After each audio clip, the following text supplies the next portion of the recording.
The views, opinions, and advice expressed in this podcast are solely those of the guests and do not necessarily reflect the views and positions of Pattison Media or the sponsors of this program.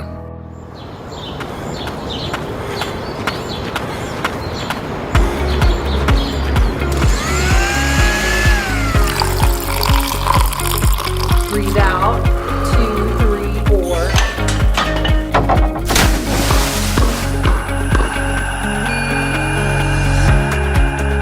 Wellness is from when the mother is pregnant and what she's eating during then up to what the child eats until they're like 2, 3, 4 will influence their personality and their mental health and physical health. Social media is in fact negatively impacting children's physical health and mental health. And BMW stands for bitch, moan, and whine.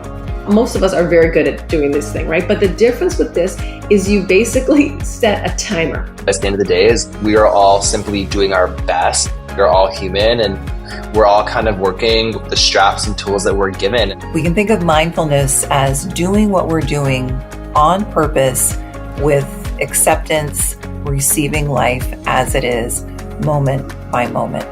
Welcome to Choosing Wellness, your podcast for practical advice about how to attain better physical and mental well-being so that instead of just surviving, you're thriving.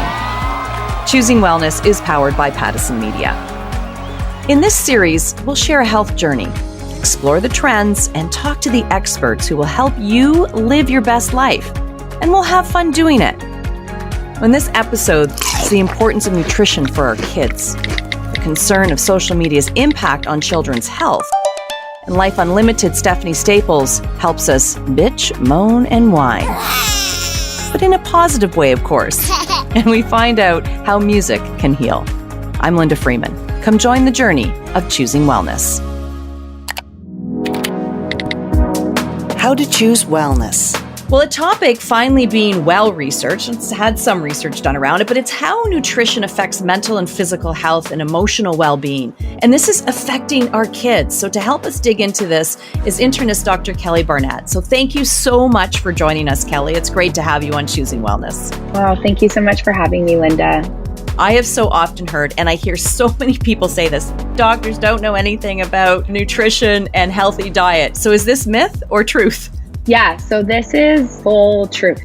I remember in my medical school training, we had one short course. So I think it was no more than 20 hours. I remember reading statistics that 30 years ago, 37% of medical schools had one course in nutrition, and that number has since decreased to 27%.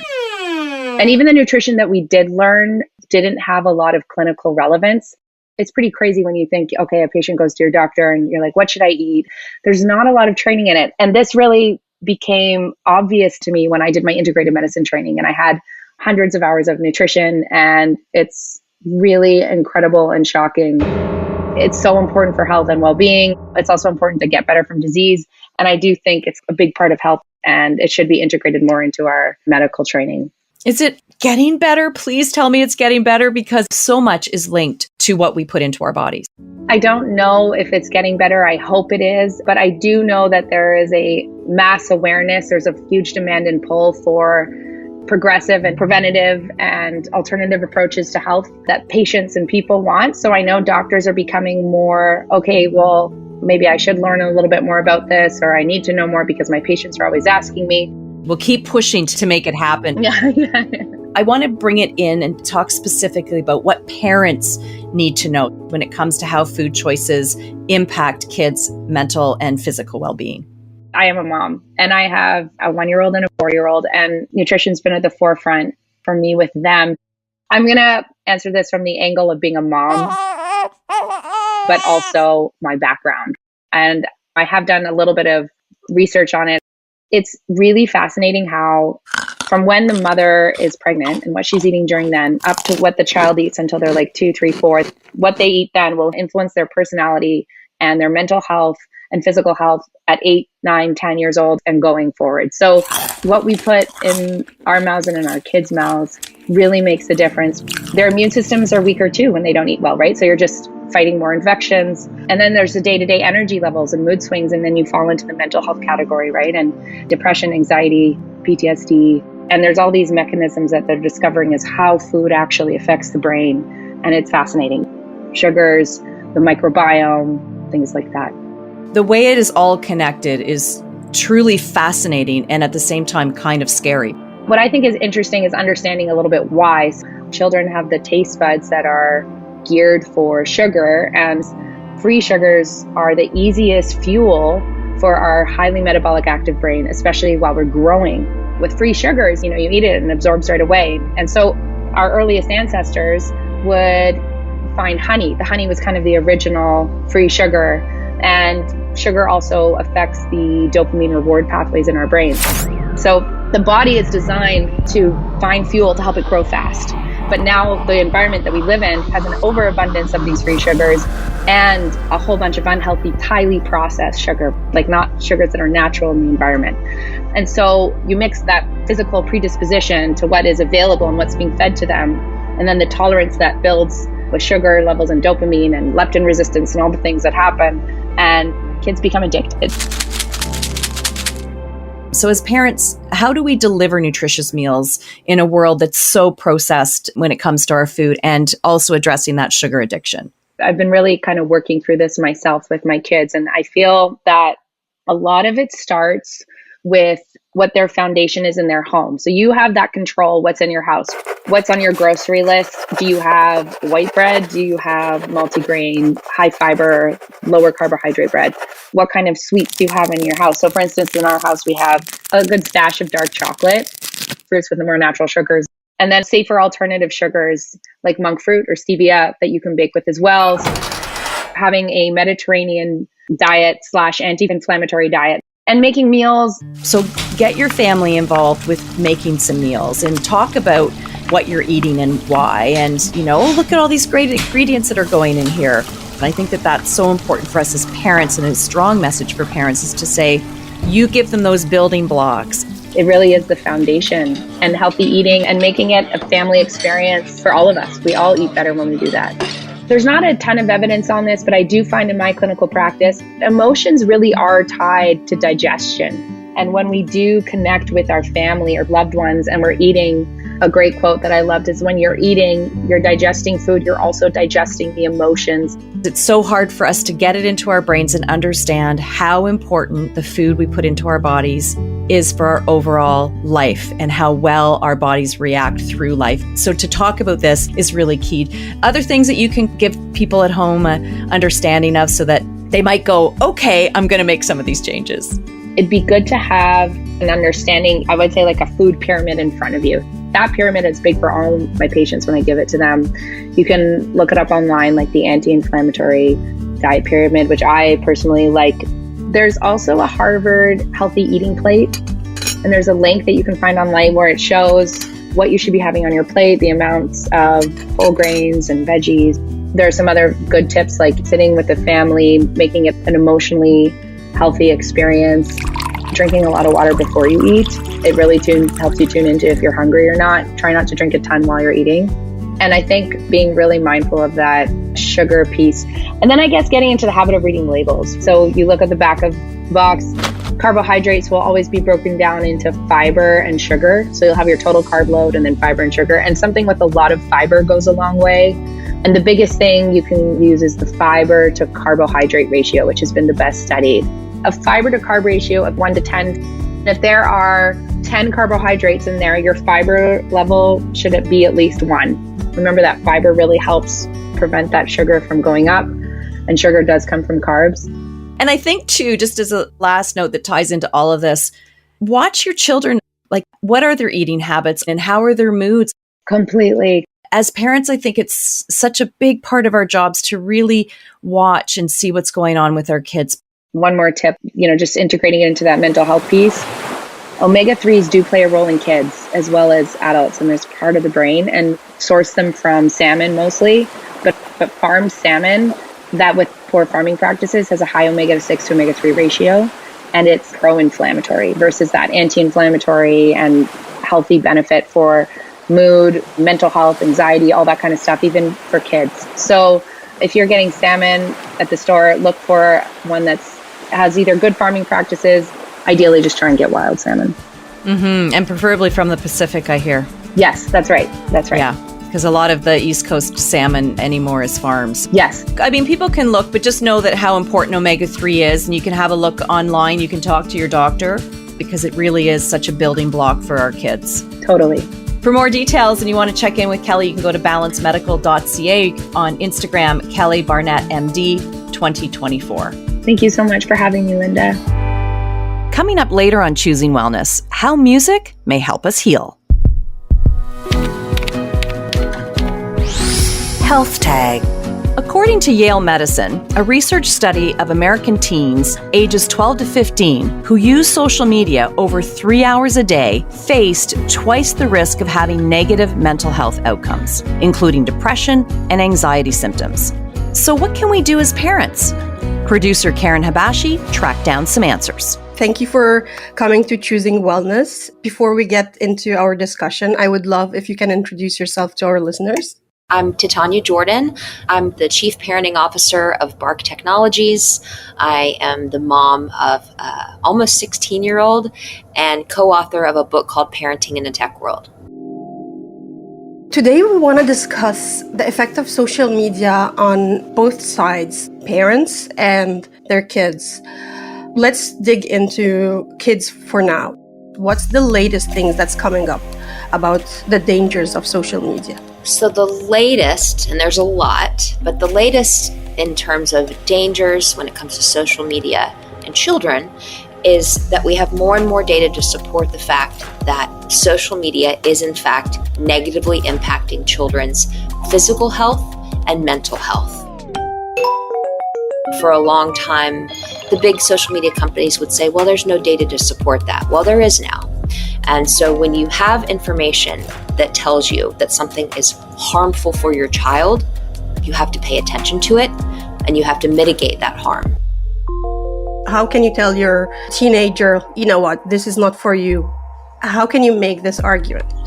That is the question of the decade, and I've had to have this conversation multiple times with my son, and there's a variety of ways to do it.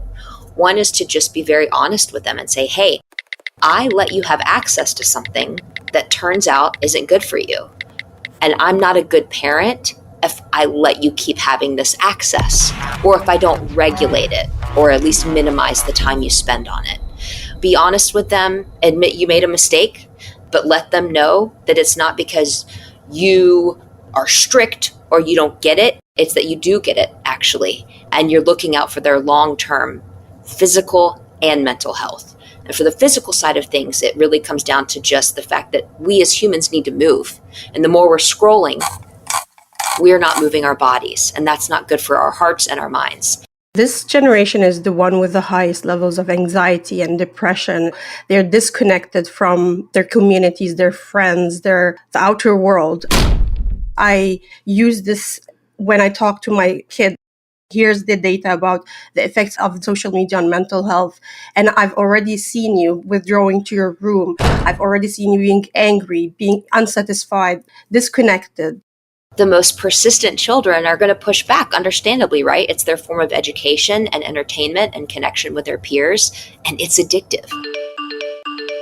Its pace has been so fast that some of the, what we'll call them guardrails that are necessary to keep an industry accountable have been set aside in the spirit of innovation. So you have a lot of resources at your disposal.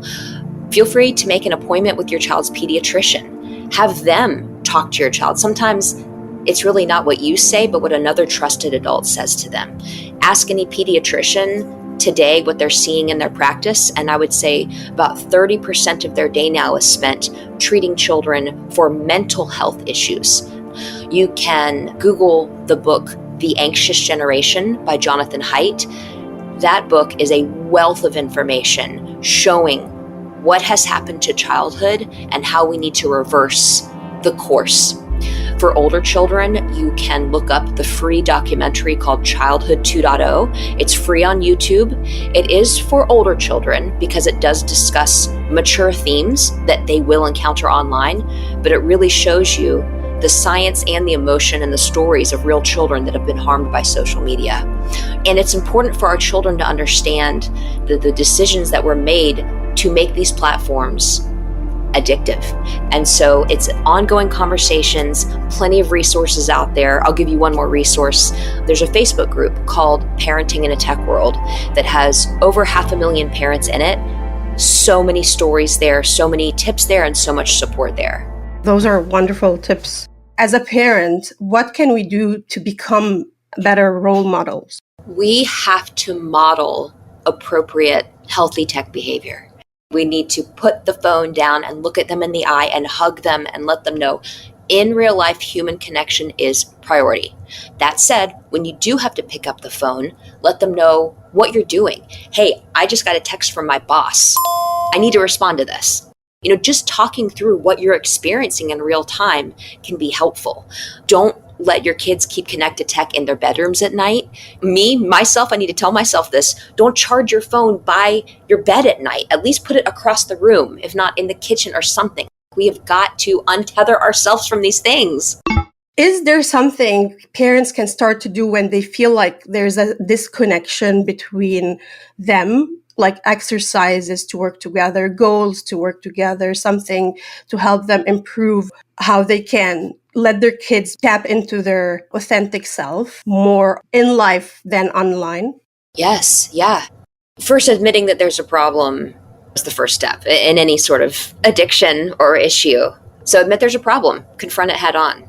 And then you have to really work proactively to remain in control of the tech and not let the tech remain in control of you.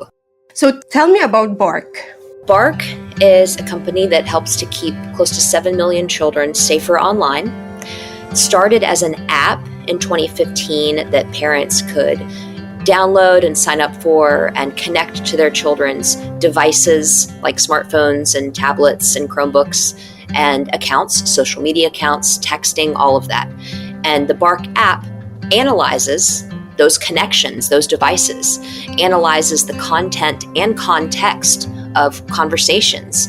And when there's a problem like a predator, bullying, mental health, suicide, disordered eating, exposure to violent, sexual, drug-related content, etc., there's a laundry list, right? It's the internet.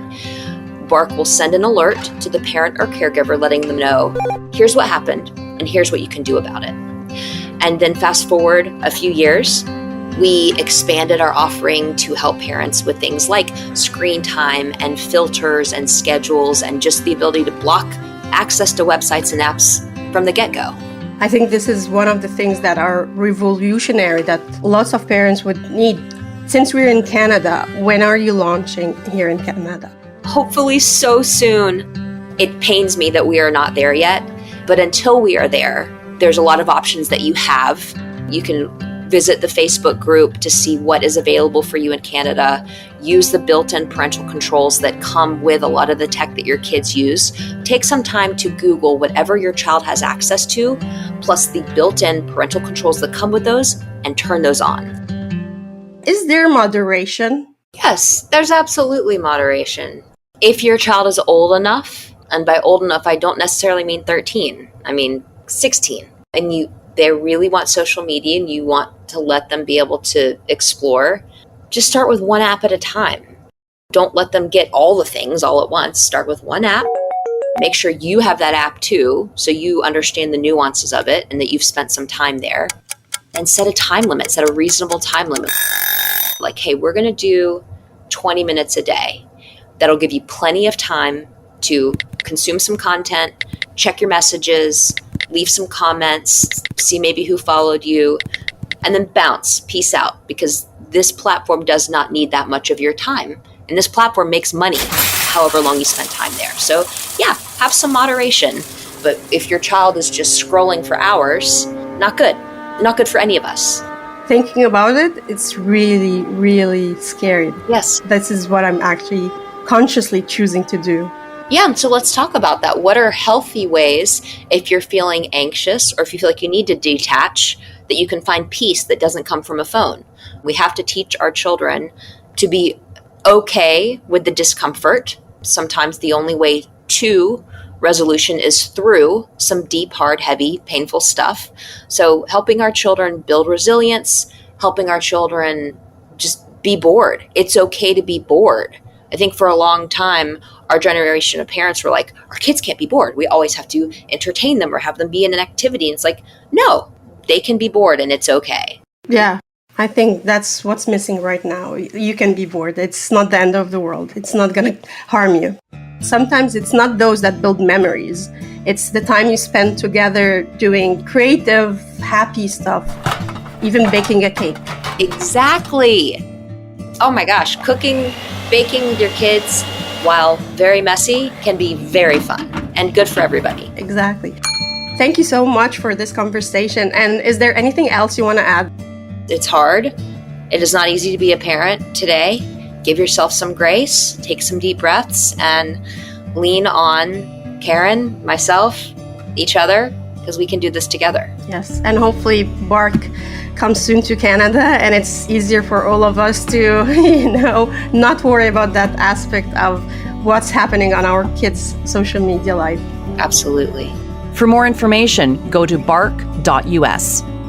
Later on Choosing Wellness, we hear a Being Real story of resiliency and finding the right path. Life Unlocked. I found a quote that said, listening to music activates more brain regions simultaneously than any other human activity.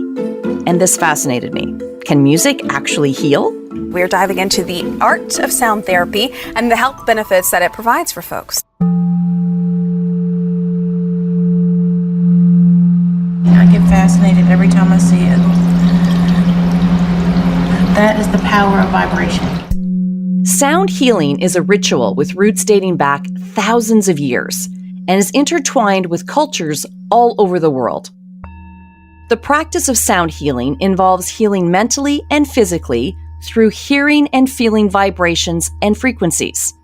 There are actually a variety of instruments used. Sound healing is a meditative practice with the use of many, many instruments, like the gong, these frosted crystal bowls, Tibetan Himalayan bowls, and this crystal pyramid, and also an array of drums, a shamanic healing drum, and an ocean drum.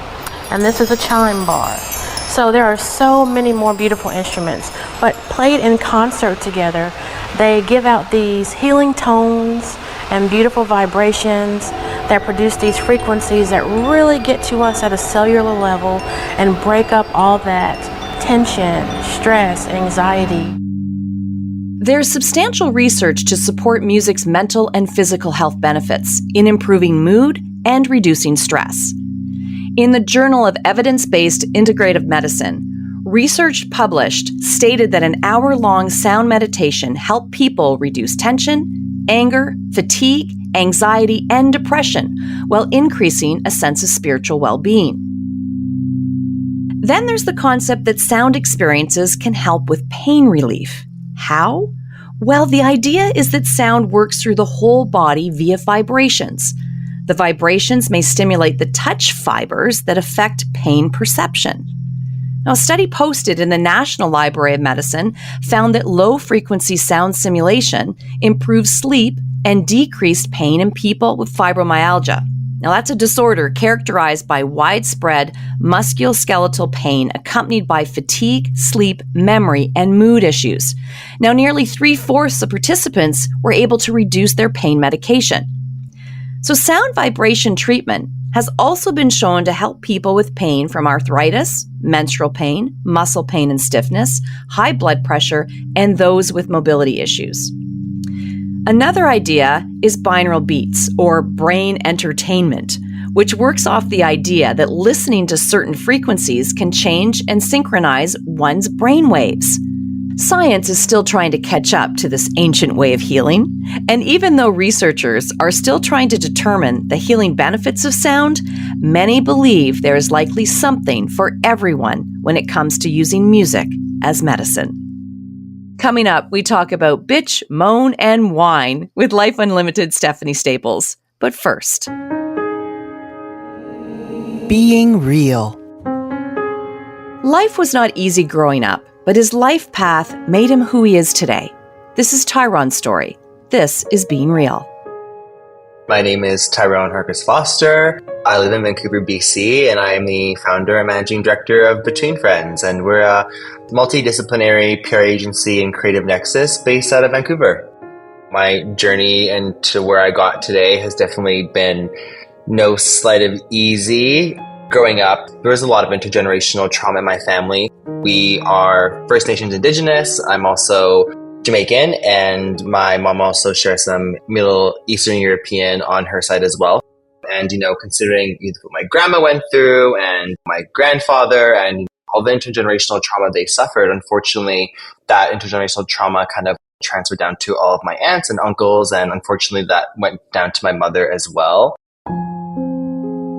What really impacted myself and my younger brother and I was around 8 years old. We actually went into the foster care system. My mother had me at 18 years old. My mom, unfortunately was part of many abusive relationships, which I had to witness at a really young age.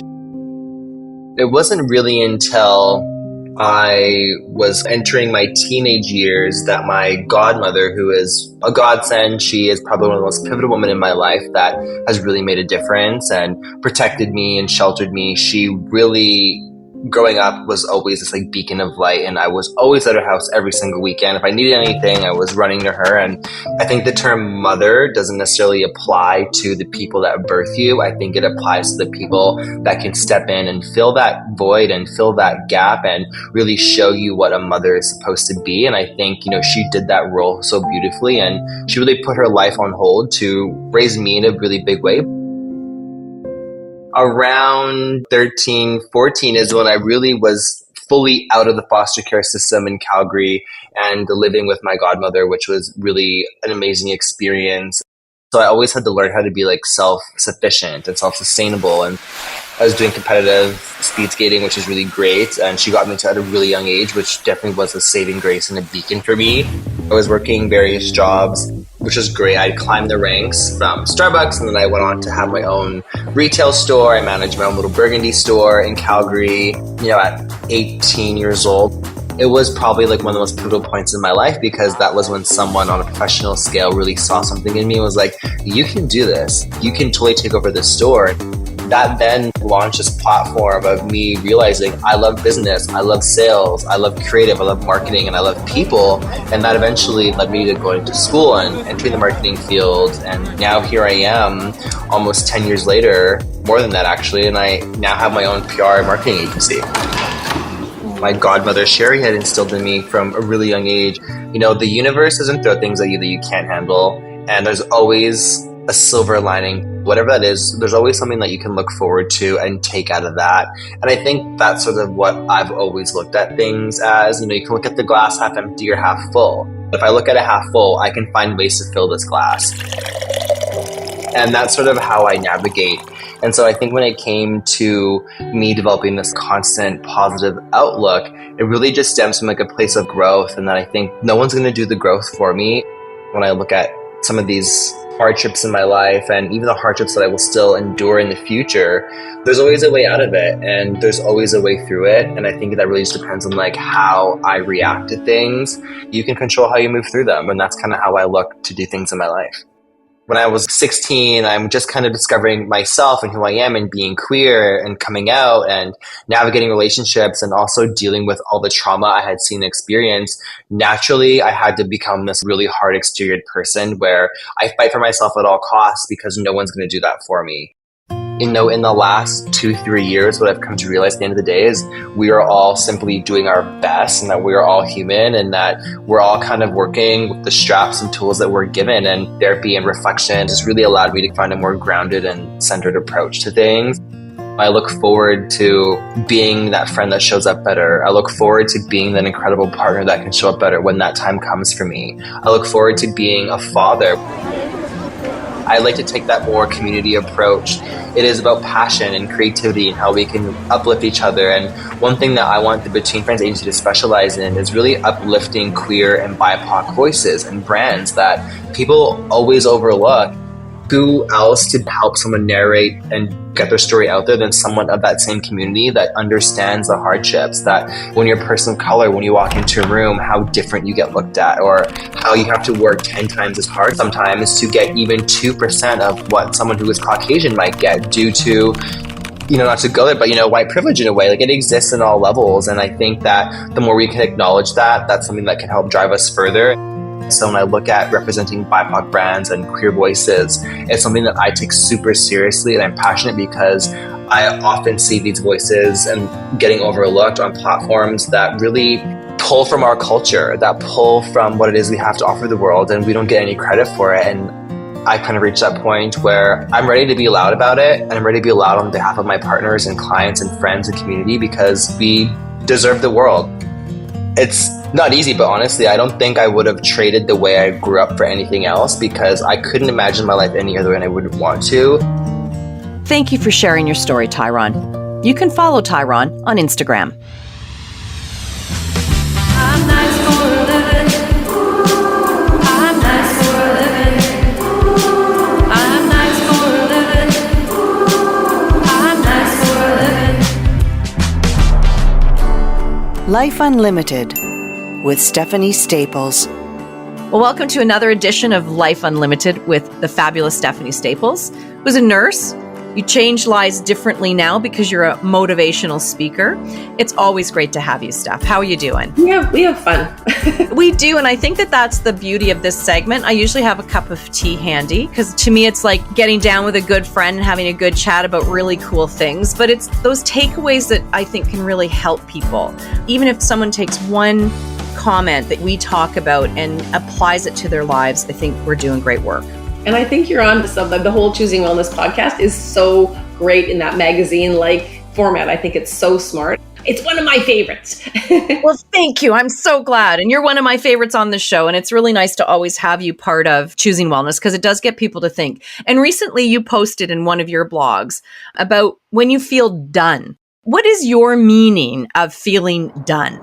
Well, in this particular aspect, we had done this amazing climb. It had been on my list of things to do for like 3 or 4 years. We trained for months and months and months. I handpicked my group of friends to go do this with, people that were positive and fit and uplifting and just good human beings. I'm like, okay, I can spend a lot of time with these people. So we planned this hike. The 4 of us set out to go, and we climbed for 6 hours straight up. Like not a zigzaggy, switchbacky kind of, like it was like you could see your friend's feet dangling and there was ropes. Oh. And 6 hours later, we finally were at the peak and we sat down and we had our lunch. It was so beautiful, 360-degree view. Like it was just gorgeous and worth every trying step that we made. Then we began to go down, which was a very steep decline. And then we saw that there was another peak. So the peak we thought was the peak was the false peak.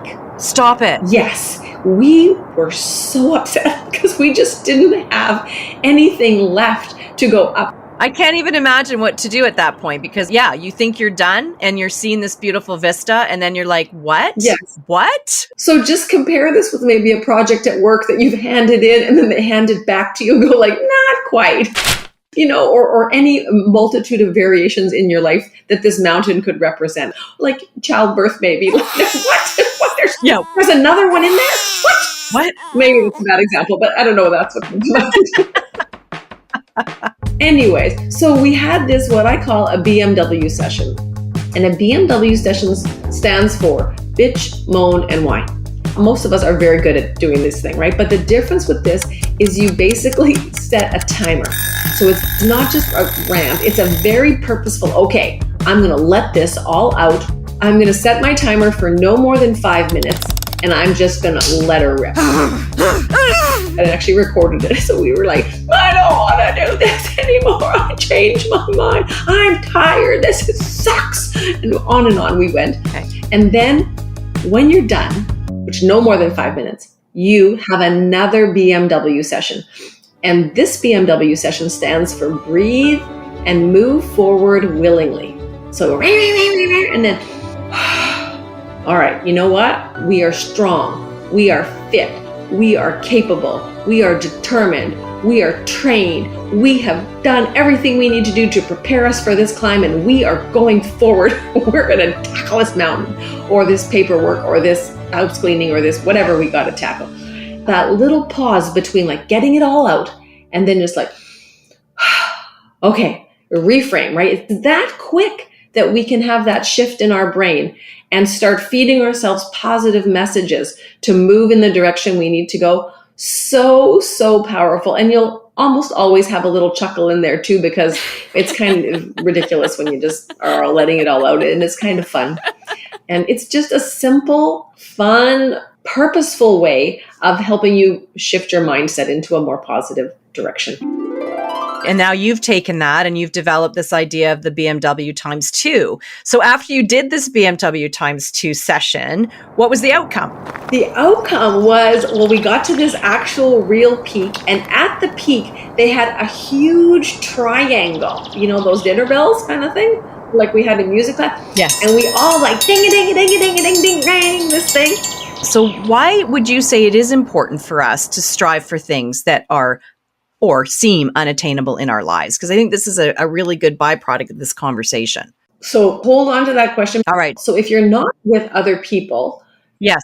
I mean, you could obviously do this to yourself and just beat in a pillow and let it out. But you can also write this down. You can give yourself 5 minutes to just write down all this frustration and get this out of your head. Set your timer, take your deep breath, and then start writing, I am strong, I am capable, I'm whatever, the reset in your mind, right? So it's one thing to just do it quietly in your head, but it's a whole nother level to write this down. So I would totally encourage that. Yeah, great point. When you are solo, what's your outlet? And yes, you could scream and whatever, or do whatever but you're right. So many experts say writing things down is the best way to really get things out. And people won't do it. Yeah. Right? You know that, but I'm telling you, 98% of us will not do it. But I would highly encourage you, just try it and just see the power that comes with putting pen to paper. But it takes a little bit of effort. So then let's talk about that. I do think this is a really important piece to all of this, because we often put up barriers and say, oh, we can't do that. You talked a little bit about that off the top. Like, oh, that's not something that I'd be able to manage. I can't do this. But it is important to strive for things that seem unattainable in our lives. Yes. And so if people would see this climb and they're like, well, I can't climb for 13 hours, or it's not about that. It's about, okay, first of all, does that tweak any interest? Does it make you think of anything? Oh, there is this hike that I thought was a little far that I didn't think I could do. Or there is this course that, you know, I've been thinking of, but I'm not sure if I'm capable of doing that or if it's the right. Like, what is it in what area of your life that I don't maybe have the skills or I don't quite know how? That's what your fingers are for, right? That's what your mouth is for. Like asking, here's a great line. Who do you know who? I would love to do such and such. I don't know how to do it. Who do you know who might be able to help me with this? We have a lot of connections, all of us, right? And once you plant that in somebody's head, we all probably have some sort of connection. Ask 7 people. Who do you know who could help me with such and such? I'll bet you can find somebody, even if you don't have the skill set to do it or to do it right now. No, I think that's great. Then that can be super helpful. So I'm going to go back and ask the question again about, why do you think it is so important to do things in our lives that seems unattainable? I don't even know if it's unattainable, but I'm not sure which episode it was that we talked about a psychologically rich life. Yes. And so if you ever, like, people ask you what's new and you say nothing, like, notice that.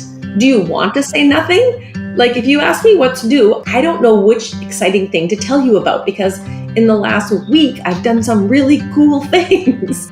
I want to have a psychologically rich life. I don't want to be an Olympic athlete. I just want to try things. I just want to experience life. I want to expand my knowledge. I want to have a greater understanding of people. You have a new appreciation for yourself. You have renewed confidence. You have renewed vigor. You have renewed excitement about life. You have something to talk about. It makes you interesting. Yeah, and I do really like that. And it ties in really well with the overall conversation. What to do when you just feel done, and how to get it out, and how to keep moving forward. We're all doing that mundane hamster wheel stuff. So if we can just inject a little bit of fun, excitement, newness, vitality in there, at the end of the day, it's going to make a happier, richer, more fulfilling life, a nicer person to be around, a more interesting person to have a conversation with. And when it's really hard, you just do the BMW. Twice. Times 2. Steph, before we go, is there anything else you'd like to say? It's Stephanie Staples, always encouraging you to live your life unlimited. And you can find Stephanie Staples at stephaniestaples.ca. Always a pleasure. Thanks, Steph. Mindfulness Moment. We spoke earlier about the healing power of music and feeling vibrations. Lisa Dumas is a yoga therapist who knows the power of the senses. In a practice like sound healing, so many of our senses are involved with that sense of touch as we feel the vibration in our body, and of course, that sense of sound. Connecting with our senses is a really helpful way to build this practice of mindfulness. We can think of mindfulness as doing what we're doing on purpose with acceptance, so not needing to change anything. We have a real compassion for our experience. And this can also lead us into the experience of meditation, present-centered awareness, the act of being with one breath at a time, receiving life as it is, moment by moment. I thought that in today's episode, I would offer an experience of a mindfulness practice utilizing the senses, and especially focusing on how we can use our sense of listening in order to come back to the present moment, to come back home, to gather all of our scattered energy so that we're coming from a place of authentic confidence rather than reactivity. It's a place where we can go to reflect, to contemplate, to remember who we really are. It's a place that we can go to regulate if we're in the midst of conflict, either in a relationship or at work. Having tools that can bring us back into the here and now, to give us time to gather ourselves and choose a peaceful and useful next step, can be helpful in many occasions in life.